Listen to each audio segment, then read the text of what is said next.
go ahead and share my screen. Everybody see my screen okay? Cool. All right. Yay. So we started this agent mastermind. We'd actually started kind of a local group with just kind of some agents around our area that we still do meet in person once a month. We've been doing it for a while now, and it has brought so much. It's all different people from different agencies, and we just come together and discuss different things. And what we're finding is that sense of community is really needed right now in this really kind of weird world and wonky market that we're in. That it's really important to have. And I think as we go through life and blessed to get older, you start realizing how important that sense of community really is to all of our lives. So we wanted to mastermind with other high performing agents on what they're doing in their business to thrive in a downturn market. Because the reality of it is, even though we have a lot of markets that are very down, we actually have some teams that are and agents that are like hitting record numbers. So just kind of exploring a little bit more about what that looks like for them. So reminders of the call: be kind and respectful, of course. No recruiting. We have all kinds of different agencies represented, and we want to honor that and keep the focus on hope and help. Take notes, be engaged, ask questions. Please share any experiences that you think will help other people. And the goal of this is to just bring those different speakers in, talk about their habits, their activities, and their mindsets to help them get consistent results that aren't dependent on the trends on the economy and the market. So today I wanted to talk a little bit about calendaring, and mostly because I really want to get better at it.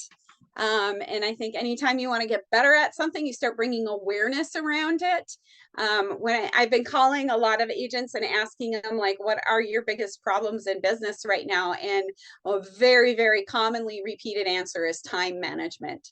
And I think it's something for all of us as just human beings, right? Because we're not just real estate agents. Some of us are parents and siblings, and we're taking care of parents, and we have all these different hobbies and interests, and so time management is always a struggle. Can anybody identify with time management struggles? Yeah, definitely. So a little bit about planning. Part of the reason why I wanted to do the calendaring too and the time management is it really brings like that self-awareness and works with the brain's rhythm to like get us more in routine. The body is rhythm, right? Our heartbeats are rhythm, the blood flows in rhythm, everything's in rhythm. And so when we create patterns and rhythms in our life, our bodies just automatically kind of get into flow state a lot easier. So what do the Kogi tribe and Benjamin Franklin have in common? Does anybody remember that quote by Ben Franklin? Something to the effect of, if a failure to plan is a plan to fail. Everybody kind of remember that? Well, I was watching this documentary on the Kogi tribe, which is an actual tribe living in Colombia right now, and they're still surviving the exact same way that they lived 2,000 years ago. So they're still making their own clothes and they're growing their own food. And the one thing that they have in common with Benjamin Franklin is the Kogi tribe takes every night, they teach their young people to do this. It becomes part of their culture. Every night before the next day, they sit down and reflect on what they're going to be doing the next day.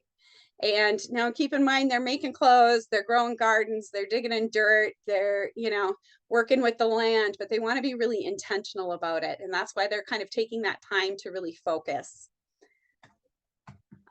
Poor planning can lead to difficulty in making decisions, difficulties thinking about consequences of action. It can lead to anxiety and guilt, right? We've all done this where we plan too much or didn't plan enough. And next day, I did this the other day. Even though I did all this planning stuff, I had a meeting that I completely blitzed out of my schedule. And then you start feeling that guilt and a little bit of anxiety. We can struggle with our priorities. This is one of the things we always ask agents is, what are your priorities? And 9 times out of 10, they're like, well, let's see here. My family's my priority. And, I'm not sure. Let me think about the other ones for a little bit. And then we really sometimes don't have really clear priorities. So how can we schedule our days to be really efficient and productive and move the ball forward if we don't even know what our priorities are, right? We got to figure out what exactly our priorities are, and then making sure our calendars reflect it. Oftentimes when I'm sitting down with people and they're like, um, the and they're like, you know, my family is my priority. And I look at their calendars. I'm like, well, then where's your family time? I don't see any family time blocked on your calendar. Like, if this is your priority, make it your priority. You know, you want to dedicate as much time and energy and effort and intention to your family time as you do to your work time. Because when you're doing that, you create that balance and that rhythm, and you're more intentional with your work time too. It's easy to tend to have low productivity or creativity, and those are just a few things that when we're not really great at planning. The good news is the mental processes we use in planning can be trained and improved. Our brains are trainable machines. No matter how old you are or what you do, we can train our brains, which is a beautiful thing and miraculous about the human body. Our hours make up our days, which our days make up our weeks make up our months, which make up our years. Ultimately, this tells the story of our lives, right? So your calendar is going to reveal who you really are. This is actually a snippet of my calendar from November. And if you look across the top at 6 a.m., it says on the top, it says, does this bring me joy? I decided a couple years ago that I was going to start scheduling joy into my days, because joy is not something that happens on accident.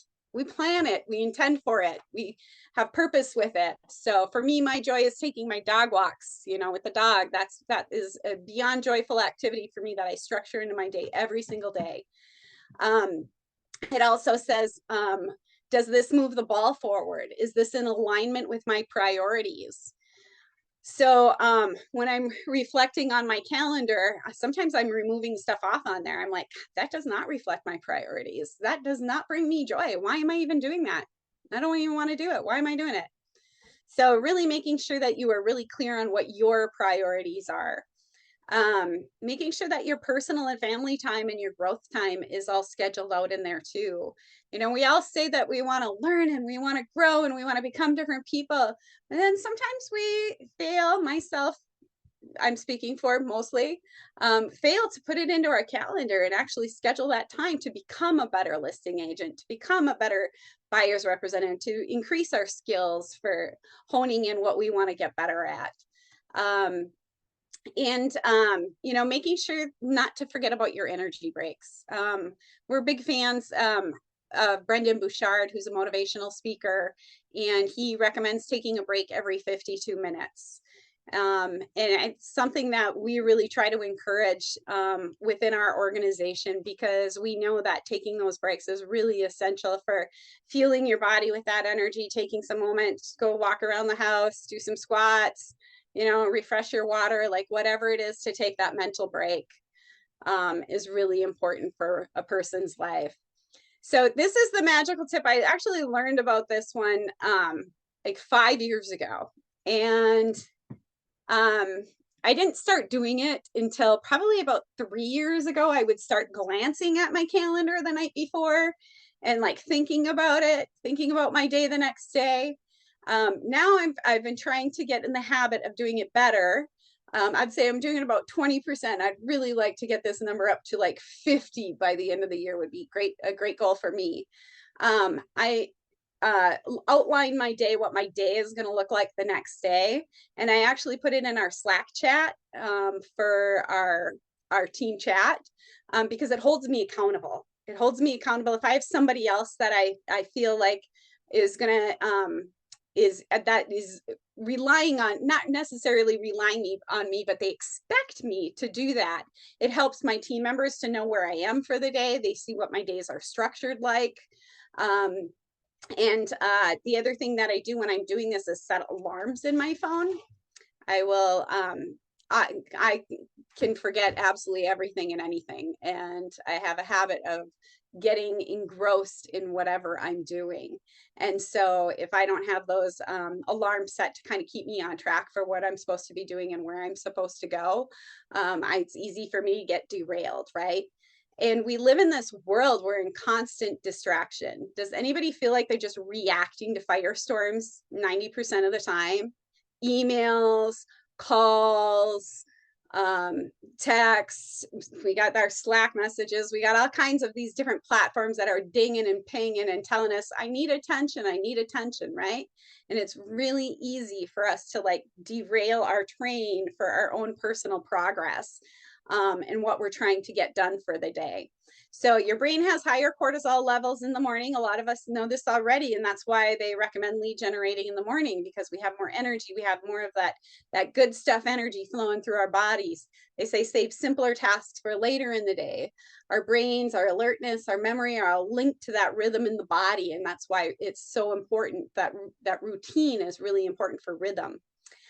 Imagine yourself winning in the next day. When I'm doing this, I kind of do a little imaginary thing in my head. Like if I'm jumping on, like who is the person I want to be for that Macy call tomorrow? Who am I showing up as? What am I doing for that meeting? How am I preparing? Am I ready for it? And I kind of prepare myself. If I have a listing appointment, I picture myself walking out there with a new friendship, a new relationship, and sign documents, right? So really kind of getting that stuff into the brain so that it can kind of catapult out a little bit. So and and so yesterday we were on a call with Brendan Bouchard, and he was talking about self-awareness. And I think all of us want to become more self-aware, right? It's like kind of like this new age thing, this self-awareness too. And it's like this cycle that just keeps going around and around and around, right? So we get increased consciousness. And that could come from maybe we catch ourselves thinking a thinking pattern. It could be catching ourselves in a speaking pattern, like, oh my gosh, I can't believe I said that to her, kind of thing. And then it creates this internal awareness. And sometimes it also creates that external awareness too, where we think about how that's affecting other people. And then once we do that, sometimes if we document it or assess it, we write it down, maybe we're journaling it, maybe we're calendaring it. We have this great little app that like talks about your day, like what went well, what you struggle on, what could have been better. And it's doing it for the again, it's that intention behind the routine of the brain and really getting it to change those habits that coexist. Because a lot of our habits that we have aren't just in the front part of the brain, right? They're in the back part. It's like that unconscious decision making that happens sometimes when Darcy spews stuff out of her mouth unintentionally. And so like when we reflect on it and assess on it, it just creates more awareness around that. And when we think about those consequences, like, my gosh, if I go around talking like that, I'm not going to have very many people in my bubble pretty soon, right? And it's this constant cycle that keeps going around. And the better we get at becoming more self-aware, and that starts with how we're spending our days, right? In our calendars and what we're doing the night before to prepare. It's all about that self-awareness. We end up with more quality relationships. We have more time and energy for the people we care about. Because if we're not getting more and more time with the people we care about, why are we doing this, right? What's the point? The whole point of this life game is relationships and spending time with people. And we get more enjoyment, more joy out of life. So we're either progressing or we're not, right? And we all have people in our lives that we love deeply, and that progression is not happening. And so, that part of that self-awareness is really talking to ourselves about the people we want to become in our lives. Does anybody here use any kind of calendaring or journaling that they would be willing to share their story a little bit on this? Feel free to either raise your hand or just speak up too. Hey, Darcy. Hey, Mark. So I'm not journaling consistently, but I know that it's a great exercise for me because it slows down the brain. Like, we can't write as fast as we think. And I mean, at least one out of every 2 or 3 times I journal, like, I'll come up with a new thought that I never thought of before, a new realization, because my brain's just thinking at a different speed. I'm like, oh my God, I just learned about myself just because I'm writing, you know? So it's, I have a hard time building in habits consistently. That's one of the things that I'm working with. So it's not something I'm doing consistently, but when I have done it in the past, I've always had positive results. I love that so much. And that's not a made up thing. It's like it literally is changing the neurological patterns in our brain when we do that. Right. It's like going to a conference where we learn all this stuff and we come back and all of a sudden we're brainstorming all these ideas for our life and our business. It's real. Thanks for sharing, Mark. I appreciate it. Well, What up, Dan the man? You muted. Oh, I lowered my hand, not unmuted myself. Yeah, I was just gonna add on there to what Mark and what you were talking about, like journaling. I used to journal a lot more consistently, which it's one of those habits that you just have to instill into your life. But I think before I started journaling, I always had this mindset that I didn't know how to start or what to write about.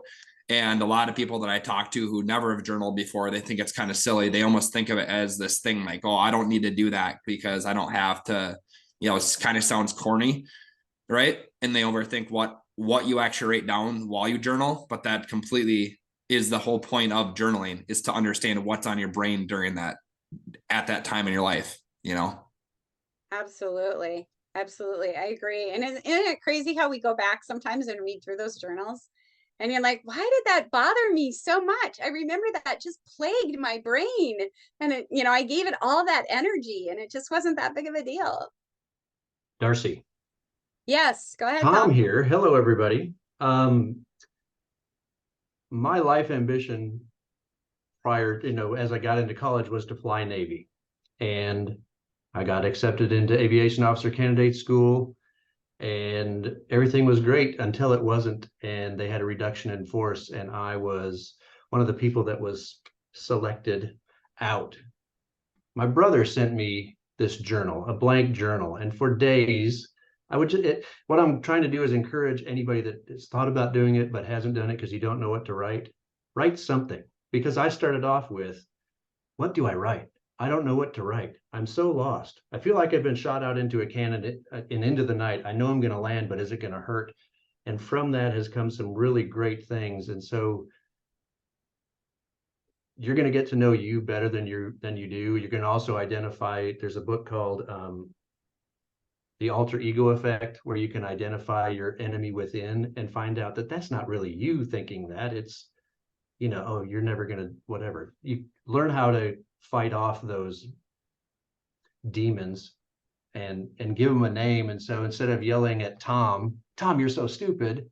Well, mine is Curtsy, and I've got her up on the wall. I don't know if you can see her if I point right there it's kind of tiny, but it looks innocent enough. But no, you go ahead, you go to this. If you give it a different name, then it's better for you mentally, and it's better. It helps you compartmentalize that and get on with things that you keep blaming yourself with. So if you're saying, dang, Kathleen, or dang, Tom, you're so stupid, or you're, whatever, then you're bringing yourself down. And by writing in such a way and understanding in such a way that you're able to get mad at, in my case, Curtsy, who sounds so innocent, but has really held me back, it gives me the opportunity to succeed, and it gets me out of my own way. It's really good, Tom. Really beautifully said, for sure. Yeah, I love that. I think, who we surround ourselves with matters, right? And making sure that you're surrounding yourselves with coaches, mentors, groups like this one of other people who are thinking a little bit differently. Because if we're not learning how to think differently, we're always going to think the same. So really important. Anybody else got anything they'd like to share about any habits or tricks with calendaring or planning, time management that they feel would be beneficial for other people? Go ahead, Tia. So it's not like planning or a calendar or anything, but it's like journal. I gratitude journal every night. Just even the simplest things, but it's just so I remember to not take anything for granted. Amen. True story. They say gratitude is like the highest vibration with energy.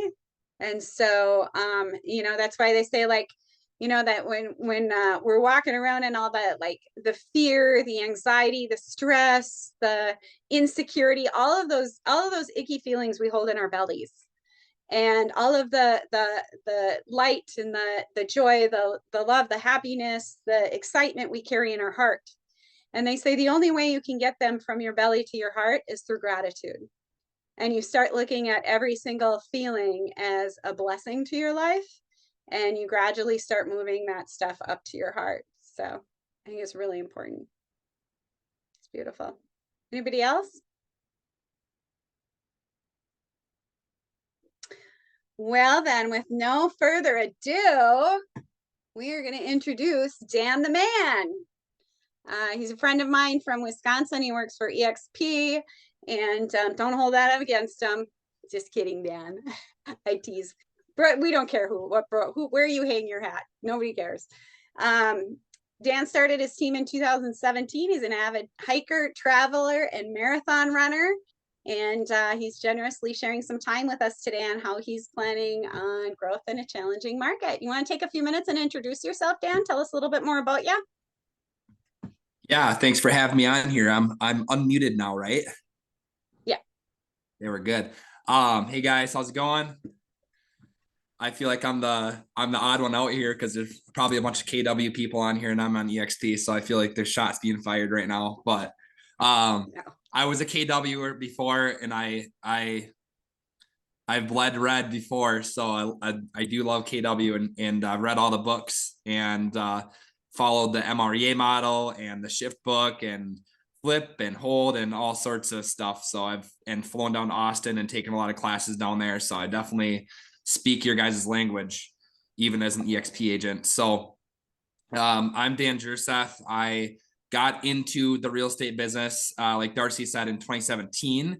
And that year, I closed one transaction. I got into business like Q4 of that year.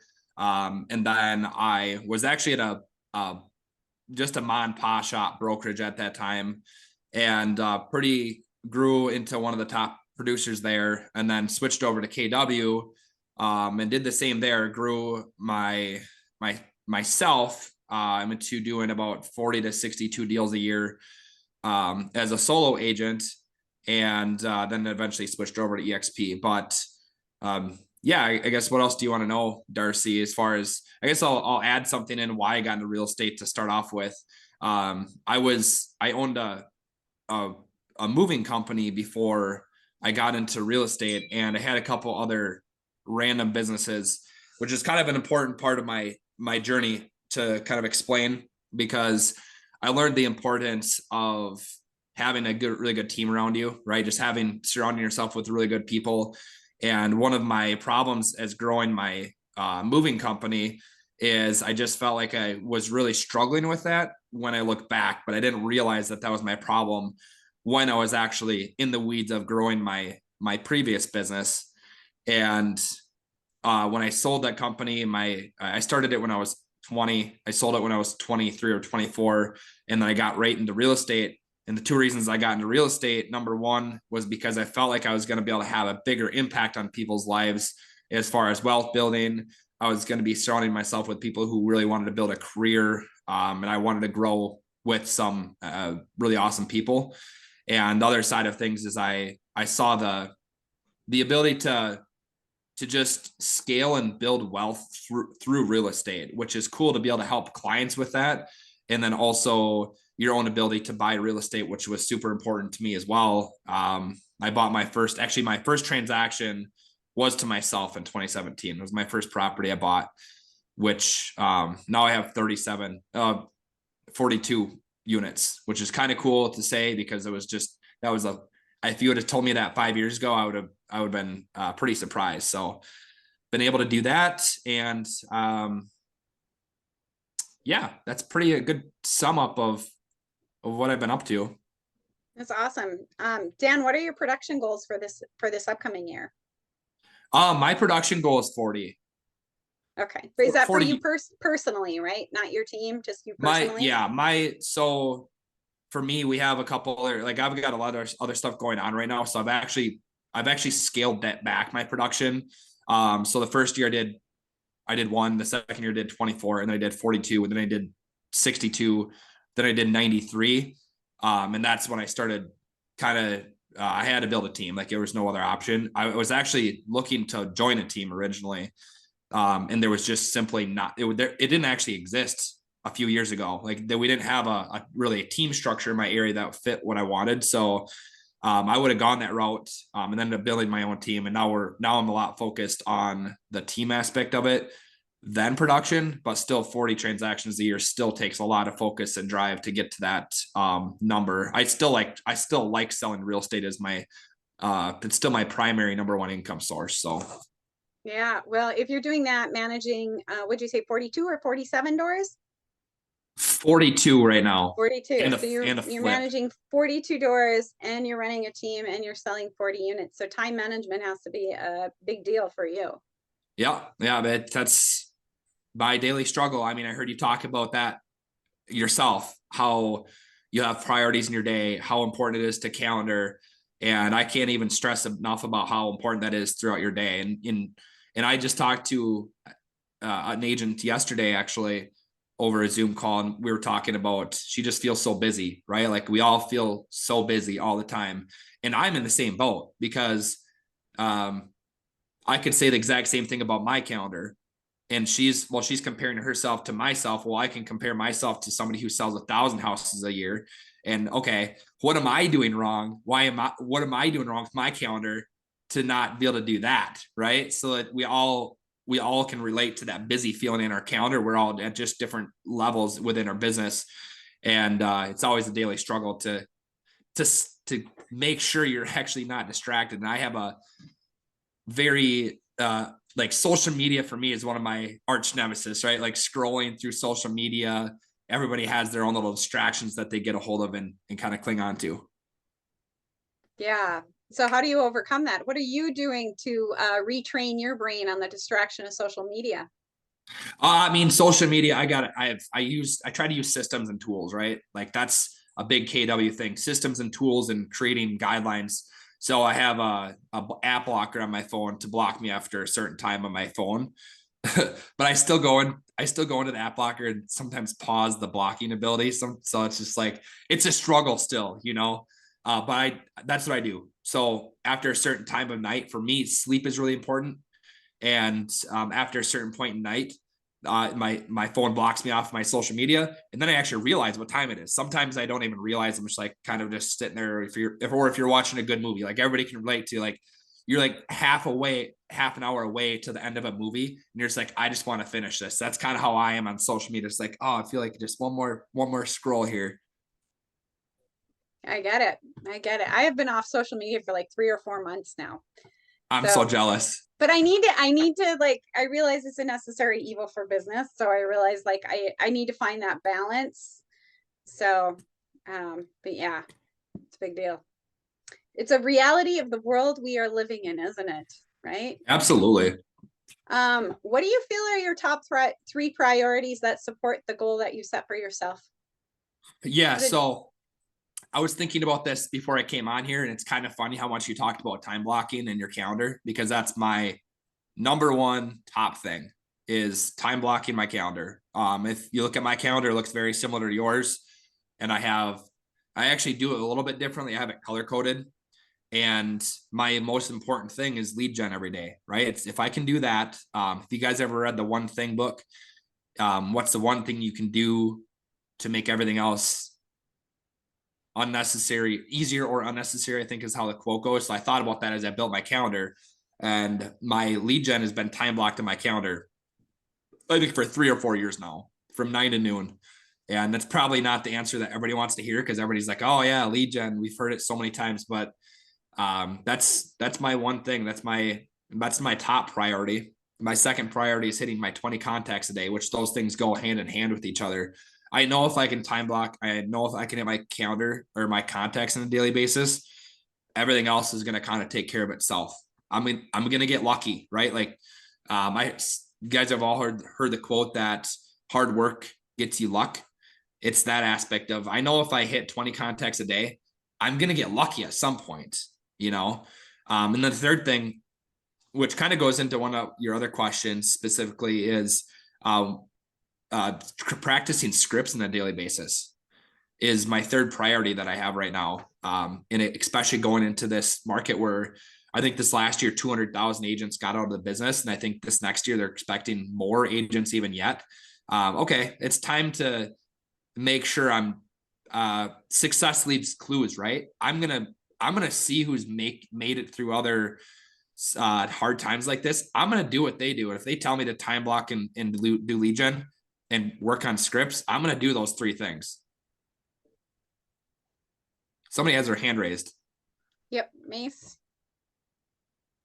Yeah, I just wanted to make sure Mark awesome question in the chat, so I just wanted to make sure that didn't get missed.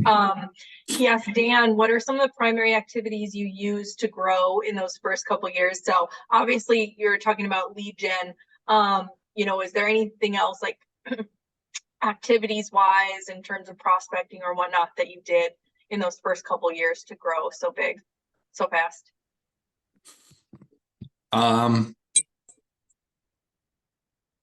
do the same thing I do today.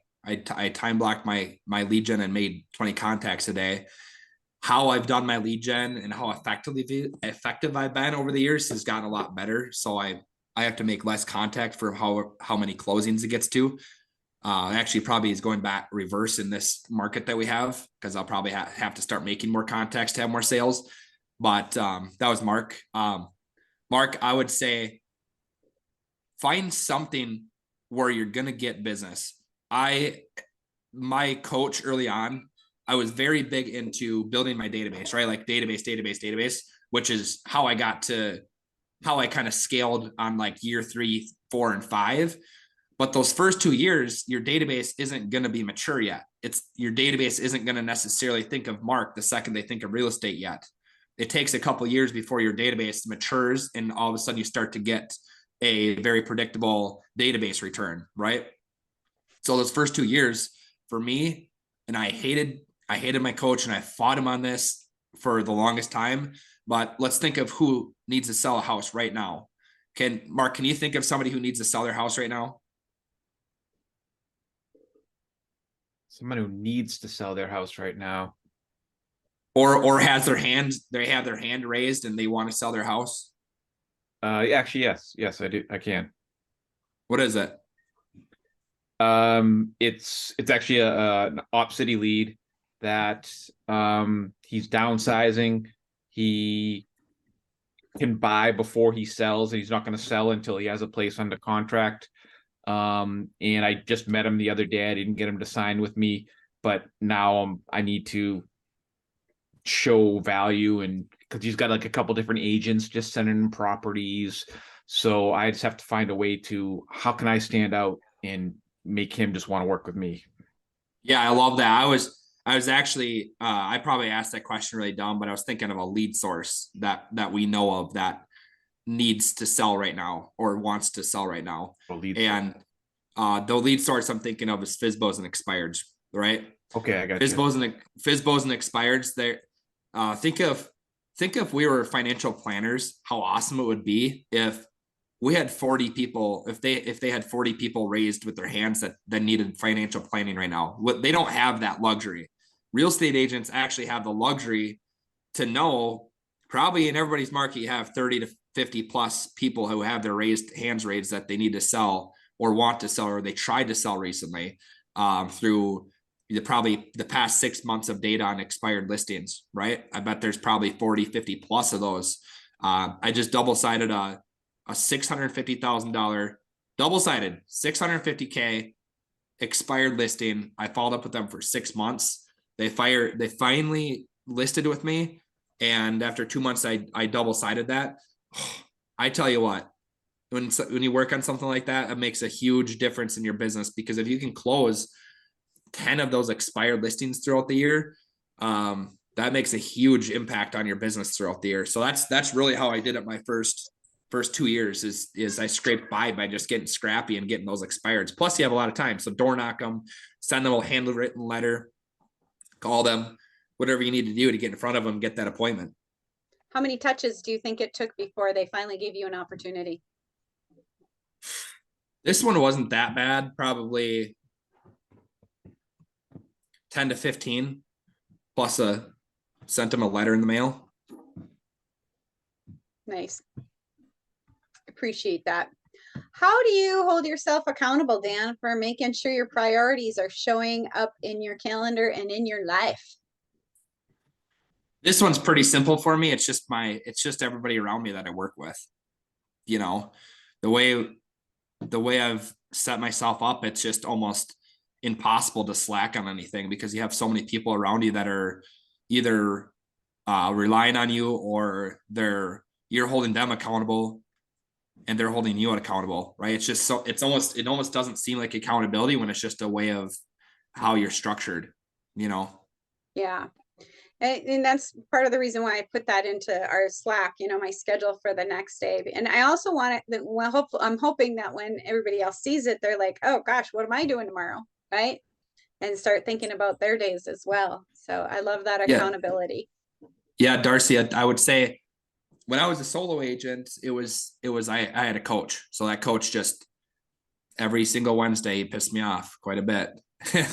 He would call me out when I didn't do my things because he knew if I was paying him, he was gonna get squeeze as much juice out of me as possible on a weekly basis. And it worked a lot, and it got me out of my comfort zone many times. So that's awesome.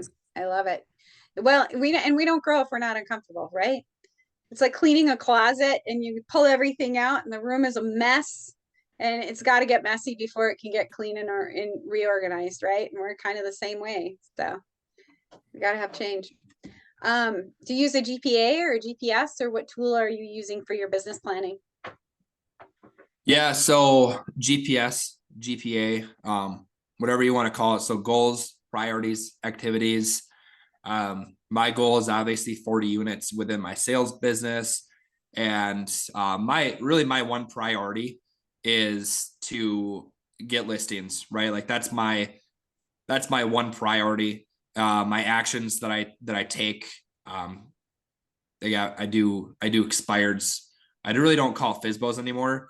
But I call expireds. I call my database. Like right now we're doing a Christmas event. I believe highly in going after your sphere as a really good long-term business strategy. And so we host about 6 events a year. And right now we're hosting our Christmas event in mid-December. And so I'm trying to make it through 800 contacts in the next 2 weeks, which is very, very problematic because there's not enough time to do that. I've done it. It's not fun. Yeah. For sure. Do you have any kind of things that you do for yourself if you're not like reaching your goals? Like some people call it, I think, the 15th protocol, where like, if I'm not on track by mid-month, I'm going to go knock 100 doors or whatever that looks like. Do you do anything like that, or do you just kind of keep going forward? I love that question. And I thought a little bit about that because really I try not to, number one is I try not to get down on myself if I'm a little bit behind on a goal, right? Because I already naturally just set goals almost too high for myself sometimes. And I'm a normal human. I'm a normal human when it comes to like, okay, my goal is this, I haven't hit this, I'll get super discouraged on it. And so I almost have to remind myself like, okay, don't get discouraged. It's not the end of the world that I'm not at this point here. And then the second thing I'll do is just reassess whether I'm going to hit that, or I'm going to reassess realistically whether I have what it takes to put in the more activity, the new activities to get to myself back to that goal, or if I'm adjusting my goal. And I adjust my goal sometimes because I also have other priorities outside of just selling real estate in my business that I want to obtain too, like keeping my mental health. So I give myself guidelines of like, okay, I'm going to be done with work at a certain time every day. I'm not going to try to kill myself. So that's, so I just assess the situation and see if there's any low hanging fruit where I can optimize my ability to reach my goal. If there's not, then I reassess whether I want to put the extra effort in. Okay. And are you doing anything different this year versus other years because of the shift in the economy? Like, are you changing your activities at all, your actions, what your activities to reach that goal? Are you changing any of that? Really, it's the number one thing that I'm changing in my real estate sales business is I'm practicing listing appointments more. I make sure I get my listing. I never practiced my listing appointment ever. I just did a lot of them, and I realized that's probably not the best way to do it, to practice, because I would just I went to probably dozens of listing appointments and I just botched them really hard. Just did terrible. And I realized I could have probably gotten a lot more listings in the early days if I would have practiced and I would have worked with somebody who knew what they were doing. So now it's just practicing with myself and everybody in our office to get better at those listing appointments. But really my priorities, my top two things are still time blocking and 20 contacts a day. Awesome. That's great. What do you think is going to be your biggest challenge for the upcoming year with the interest rates market, like whatever's on the news tonight? What do you think is your biggest challenge for this next year? I think the biggest challenge for me is going to be staying mentally healthy when listings are just taking longer to sell and buyers are being more difficult, and that it's just harder to do the same amount of business that we did in the past. I think that's probably going to be my biggest thing, which kind of goes full circle back to what you were saying earlier on just staying self-aware and kind of just being just trying to focus on the mental health side of things, I really love that. Thank you for bringing that up. I think there's, too often we separate business from mental health, and we kind of forget that you can't have like one without the other. The more you're going to work on your mental health, the more your business is probably going to thrive in the reality, right? So, Absolutely. do you have anything specific that you do to make sure that you're staying on track with your mental health? Do you have accountability partners or anything that is maybe a little different that you do to keep yourself on track? Well, the biggest thing is I try to give myself a work curfew. And I know a lot of like real estate or salespeople are wired a lot different to just go and go and go and not kind of cut themselves off when they should. And so I give myself a work curfew. And then the other thing is that I'm focusing in right now is just optimizing my sleep. Right. And I know in a time when I'm giving it my all at work, what are things that I can, it's almost a kind of like a cheat code for life, I guess, because we spend a third of our life sleeping. Right.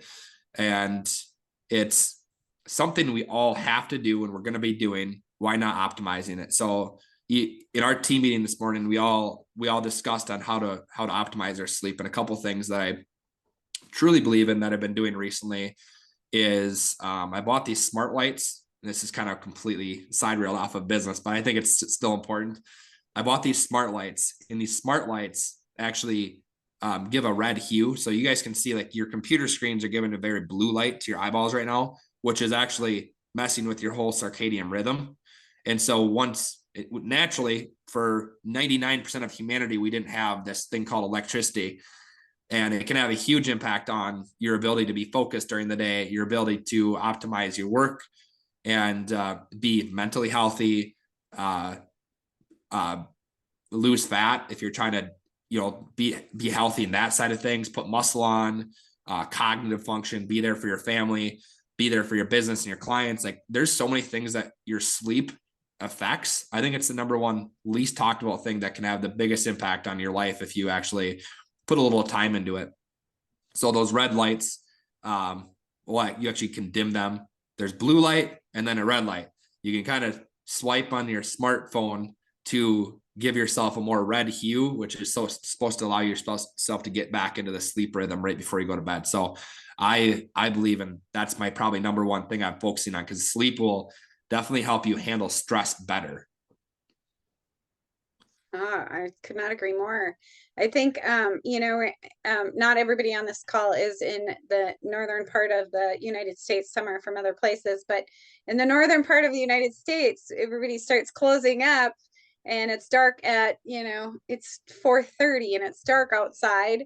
And, and most of the daylight hours we're inside, and sometimes we're staring at a screen all day long, and we're not actually getting that sunlight literally in our eyeballs, which is really essential for human health. And so I love your ideas on that, and I know that's something I've been working on, is making sure to go outside and making sure I'm getting that sunlight on my face and in my eyeballs. Get in my eyeballs, son. So yeah, if anybody's interested in that, I actually have a list of things I've been doing too. I'll send it to Darcy, and then Darcy can send it out to anybody who's interested. I would really love that. I will definitely include that on the email that I send everybody for follow-up. That would be outstanding, man. Thanks for sharing. You mentioned that you're improving your listing skills. Yep. That's your big goal, and it's funny because, sometimes people are like, I don't want to script. I don't want to sound scripted. The reality is we're all scripting. It's just our script instead of somebody else's more efficient script. Right. So, are you practicing that a lot with your team? How are you going about becoming better at that craft? How are you becoming a master at it? Well, I think you learn from people who did it before you at a lot higher level, right? So I just pull out a script from Ben Kinney, and I use his script, and I read through it. It sounds really weird reading over a script, but it allows me to remember these little one-liners in there that I know when I hear something from the client, I can just come off with it and say it to them. And I think scripts are all about mindset, because all a script is a more efficient way to get your point across to somebody that you're already trying to get across to them. It's just a more efficient way to get to them. And can I speak to that real quickly? When you learn what you're going to say, you don't have to spend time thinking, I got to interrupt them so I can remember what I'm going to say. Number one. Number two, once you've said what you intended to say, you can come back and be in the conversation, and you're present for the entire time. Once you practice that script, which I guess is a bad word, once you know what you're going to say on a regular basis, it becomes so much more easy, and the conversations are more fluid. 100%. I couldn't even say any better, Tom. That's exactly it. Yeah. I mean, you go into the conversation, you hear an objection. For example, the most, I actually don't even mind at this point getting the objection that we're too expensive, or my commissions are too high, because if I actually must like it, because if somebody gives me that objection, I know they're already thinking about it, right? Whether they say it or not. So I'd rather have them just say it to me so I can handle it right then and there than them thinking that once they walk out the door. So it's just an easy conversation once you have the right things in your back pocket. And my script is, if somebody says, well, your commissions seem a little bit higher than the other agents, and my first thing I ask them is, I asked them if the other agents had as much to offer as we did. And most of the time they're not even close, right? It's just what we do for the marketing, but what we do for how we're structured as a business. And it's so much different that it's really hard for other agents to compete with us. Super easy to go to them and say, hey, I totally get it. Did other agents have as much value that they had to offer you as I did? And 9 out of 10 times you're going to say, well, no, they didn't have all this stuff, and they didn't promise to do a bunch of open houses and all that stuff. And pretty easy to handle at that point. That's really good. I actually wrote that down. Thank you. I appreciate that. Good. No problem. Who's got questions? Any ahas, takeaways, or questions for Dan? Yeah, Dan, what other type of lead gen activities do you do? You mentioned reaching out to your sphere and also expireds used to focus on FISBOs. What else do you do as lead gen? Well, I still do a lot of expireds. I call expireds on a daily basis still. My sphere is a huge one. My Facebook is probably my third biggest thing, which I think of my Facebook as still my database almost in a way, my sphere. My Facebook, I just make it a thing I post every single day on Facebook. I post one thing. Actually this week, I was literally laying in bed and I was like, oh, damn it. I didn't make my post for the day. And I was sitting there. I just thought I was like, oh, I'll just talk about what I did this weekend. Right. And I got over 100 likes on it. I didn't think anybody would even react to it or think it was cool. And I got over 100 reactions to it and people are commenting on it. And I was like, this shows, you don't know what people want to know that stuff that you're doing. And so Facebook is probably another big activity that I do to get in front of people. And then third thing would be actually our next biggest, highest source is just organic Google. It's like we focus on being present on Google and people find us that way. I've heard a lot of people talking about that. I haven't explored that a whole lot, but I've heard a lot of the good things from that. I'm like a crazy person when it comes to having somebody give us a review, especially when they had some people have amazing experiences like, oh my God, you're the 5th agent we've ever worked with. And nobody ever did anything like that, and you just have a good relationship with them. And you just got to ask them like 10 times because they're willing to leave you a review. They just don't make the time to do it. And I have a whole follow-up program for asking for reviews. You want to share it real quick? Yeah. So, I mean, it's pretty simple. During our conversation, during their listing appointment, I make it very clear to them because most people have already looked at our Google page because I encourage them to. The first time they call, I want them to look at our Google because I know we have 5 times more reviews than the second most reviewed company in our area. So if you guys Google Realtor in Eau Claire, Wisconsin, we're going to pop up. You'll see we have over 525 reviews on our Google page. I think the second most reviewed company has like 80. And so I'm very much like somebody calls me and says, hey, I think I want to list with you. I'm like, awesome. Go check out our Facebook. Go check out our Google. I want you to know who we are before we get in the front door. That way we're pre-sold before we even walk in. And so when I get there, I talk about, okay, so did you guys see my Facebook, my Google reviews? And they're like, yeah, we did. I was like, and then I replied to them, I want you to know that I can't delete a bad review. So my goal here is to make sure that I give you a 5-star experience and that you also leave me a review as well when we finish with this transaction. And no matter what, whether we get your house sold or not, I want you to feel like you walked away when you got the best experience ever. So my start of getting that in their brain to give me a review starts right there from that first listing appointment.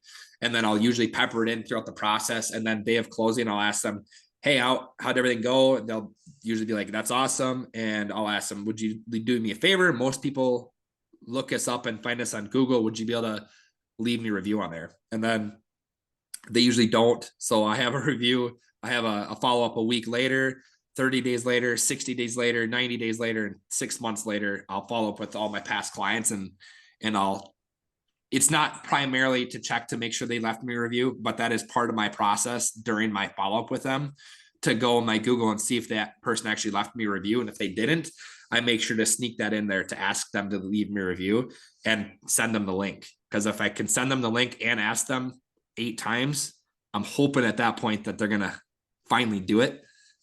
So that's my process. Wow. It takes a lot of persistence. I'm hearing a lot of habit talking. You got a lot of habits built around that. It's just, yep. It's just a process. Yeah, that's awesome. That's great. We got a couple minutes left. Who else has another question for Dan or just an aha or comment? Maybe something you'd like to see covered on an upcoming mastermind. Any problems that you're having right now that you think would be great to talk about in an upcoming one? Not that anybody here has any problems. I'm not getting enough leads from Wisconsin and Minnesota down here in Texas, so you guys could send them this way, that'd be fantastic. I love that so much. Be happy to send you leads down 1, 2, there. 3, 4, 5, 6, 7, 8, 9. Okay, I don't know how many are on here, but Yeah, I'm in bold, so. what area do you serve down there, Tom? I'm in Austin or the north side, so Georgetown, which hopefully we won't be the fastest growing this year, but it's just been crazy. Yeah, like I grew up in Minnesota, delivered the Minneapolis Star and Tribune, and moved here between 6th and 7th grade, and have been roasting ever since. It's really hot down there. Yeah, but I come up near Dan and go muskie fishing every year, so There you go. There you go. Nice. I love it. I love it. Dan, Scott, how do can we I say pronounce something? your last name? That's my big question. How do we pronounce your last name? Is it Gerseth? Gerseth. The G is silent. I'm sorry. I was born with that name. I wouldn't have picked it Gerseth. probably. Got it. Okay. Thank you. Do you have a question, Yeah. Mark? I was just going to share something. Dan, when you mentioned that, every now and again you get discouraged and you have to take a step back and reassess and, see what has to change. Like, I was in a meeting yesterday with James Shaw, who's, KW guy that talks all the time. I love James. Yeah, he's great. And he said something yesterday that I wrote down. He said, it's good if you get discouraged or disappointed, because that means you've done the best you can do at whatever you're doing with the system you're using. So what you have to do is you have to change your models, your process, or your tools to get better. So it's like, no one ever really thinks like being disappointed or discouraged is a good thing, but it's basically just, it's telling you what to do. You have to change something. I think that so, goes so good.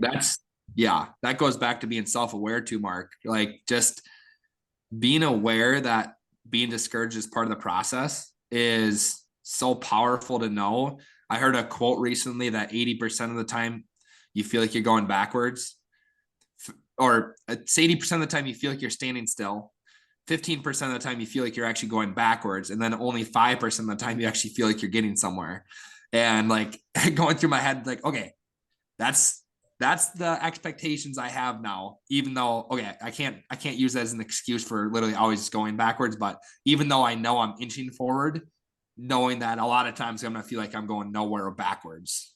And James Shaw is the whole reason why I built out my client event process like a couple of years ago, because I had no idea what I was doing, and he's had a big impact on me. So I'm glad you got to listen to him, because he's awesome. Yeah, he was great. Yeah, it's good. It's kind of like that. There is that the thing that they say about every breakthrough needs a breakdown, right? So like we can't get to that other side in that new beginning until we realize that the way things are not working. So, and sometimes it's with relationships, sometimes it's with business, sometimes it's with a system or a process. It can be with all kinds of different things. But yeah, that's really great. Dan, thank you so much. Are you still running? So I'm actually in the process of lifting, and I'm training MMA right now. Nice. Oh, Well, that's actually what I'm getting into. I kind of pivoted. I've been a runner, an ultra marathon runner for 10 years now. And I'm like, you know what? I'm 29. I still have a few years of being actually athletic. So I'm going to try to do something new. And that's kind of what I'm getting myself into right now. Just trying to, challenge yourself, wow, that's great. Way to go, Dan. That brings you to a whole new level when you can learn a whole new trade at a different point in your life. That's pretty awesome. Yeah. I honor that. Yeah. If you guys want to add me on Instagram too, it's just my name, or Facebook, if you guys ever need to reach out for anything too. Yeah, and I'll include Dan's email on a follow-up that I send to everybody on the list. So if anybody wants to reach out to him personally, actually, I'll probably include his phone number, because it turns out Dan's not very good at emails. So I'll probably just give you his phone number and you can text him instead. Yes. More information. But my text messages will be a lot faster than my email. So funny. Thank you everybody for coming tonight. Thank you for everybody's input. I want to make sure to keep it to the 5 o'clock and we honor everybody's times. Blessings. Go spend time with your loved ones. Bye. See ya. Thank you guys.